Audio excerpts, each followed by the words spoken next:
میں نے زندگی میں صرف ایک دفعہ ذمہ دارہ کیا 1984 میں کہ میں کچھ بیمار ہو گیا، رائمنڈ سے مجھے چھٹی مل گئی 4 مہینے کی، اور وہ زمانہ تھا کپاس کی کاشت کا۔ تو میں نے اپنے والد صاحب رحمۃ اللہ علیہ سے اجازت لے کر میں نے اپنی زمین پر اپنی کپاس خود کاشت کروائی۔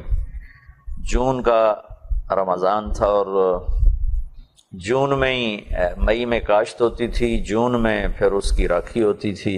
میں شدید گرمی کے روزے رکھ کر اور اپنے سر پر گیلی چادر لپیٹ کر کھیتوں میں بھاگتا تھا، شدید پیاس کے باوجود۔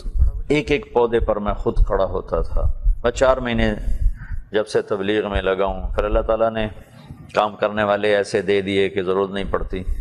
تو لیکن میں یہ بتا رہا ہوں کہ جب میں نے خود کاشت کی تو کس طرح ایک ایک پودے پر میں شدید گرمی میں کھڑا ہوا، دھوپ میں کھڑا ہوا، بھوک میں کھڑا ہوا، پیاس میں کھڑا ہوا، کہ میری تمنا تھی کہ ایک ایک شاخ پہ پھل لگے، ایک ایک پودا صحت کے ساتھ پروان چڑھے۔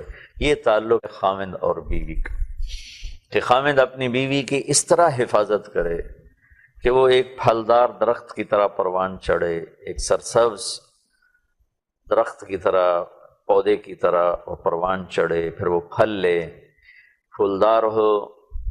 اب وہاں تو کھاد چلتی ہے، پانی چلتا ہے، یہاں کیا چلتا ہے؟ یہاں حسن سلوک چلتا ہے، اچھے رویے چلتے ہیں، اچھا بول چلتا ہے۔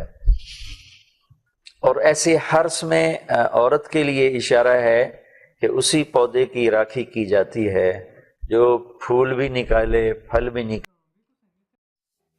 Subscribe Islamic Hikayat and press the bell icon for never missing an update.